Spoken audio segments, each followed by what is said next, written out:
नमस्कार। आज हम स्वतंत्रता दिवस से जुड़े कुछ विचारों पर थोड़ी गहराई से बात करने वाले हैं। हाँ। हमारे पास एक स्रोत है, स्वतंत्रता दिवस राष्ट्र को सलाम शीर्षक से। इसमें कुछ छोटे लेकिन बड़े मतलब वाले संदेश हैं। तो आज हम इन्हीं को समझने की कोशिश करेंगे। जो पहली बात स्रोत में है वो है, आज हम आजाद हैं क्योंकि हमारे वीरों ने बलिदान दिया था। ये बलिदान वाली बात तो हम जानते हैं, पर स्रोत इसे आज के लिए कैसे देखता है? क्या ये सिर्फ एक याद दिलाने वाली बात है? अच्छा सवाल है।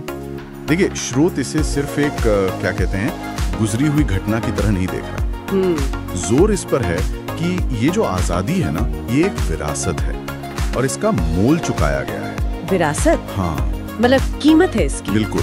ये एहसास की भैया आसानी से नहीं मिली, इसके पीछे असर त्याग है, बलिदान है।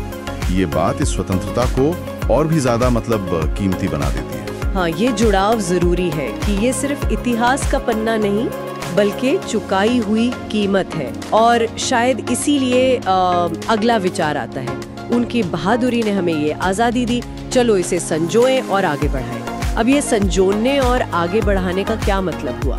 सिर्फ याद रखना या कुछ और भी? नहीं, ये सिर्फ याद रखने से तो कहीं ज्यादा है।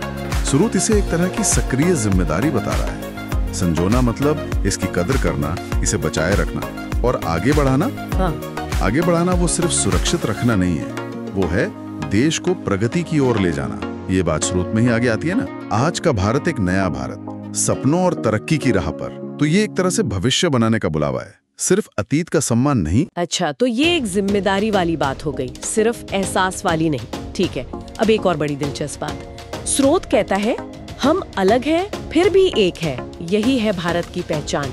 ये अनेकता में एकता वाली बात तो हम सुनते ही रहते हैं, लेकिन स्रोत इसे भारत की पहचान क्यों कह रहा है? इसमें क्या खास है? हाँ, देखिए, शायद स्रोत इससे भारत की बुनियादी ताकत, उसकी असली पहचान की तरह देख रहा है। बात सिर्फ ये नहीं कि यहाँ बहुत भाषाएं हैं या अलग अलग संस्कृतियां हैं। हाँ, वो तो है ही। खास बात ये है कि इन सारे फर्कों के बावजूद एक देश के तौर पर जुड़े रहना, साथ रहना, यही चीज भारत को अनोखा बनाती है। ये इस विचार को पुख्ता करता है कि ये जो विविधता है, ये कोई कमजोरी या झगड़े की वजह नहीं, बल्कि ताकत है। हाँ, बल्कि ये हमारी शक्ति का स्रोत बन सकती है अगर हम इसे सही से समझें और निभाएं। और शायद इसीलिए आप देखें, अंत में वो भारत माता की जय का उद्घोष है। अच्छा, हाँ।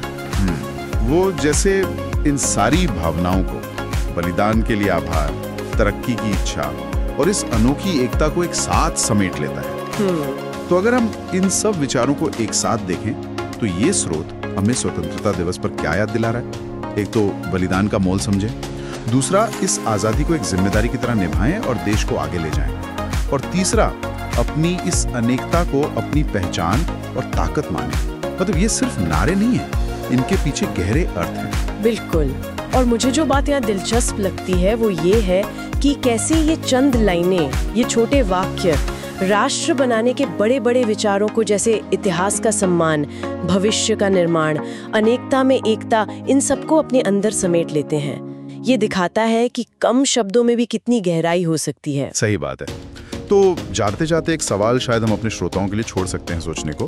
जब स्रोत कहता है कि आजादी को संजोएं और आगे बढ़ाएं, तो हमारे अपने जीवन में एक व्यक्ति के तौर पर इसका असल मतलब क्या हो सकता है? ये सोचने वाली बात है। इस पर विचार करना शायद आज के दिन को और भी सार्थक बना दे।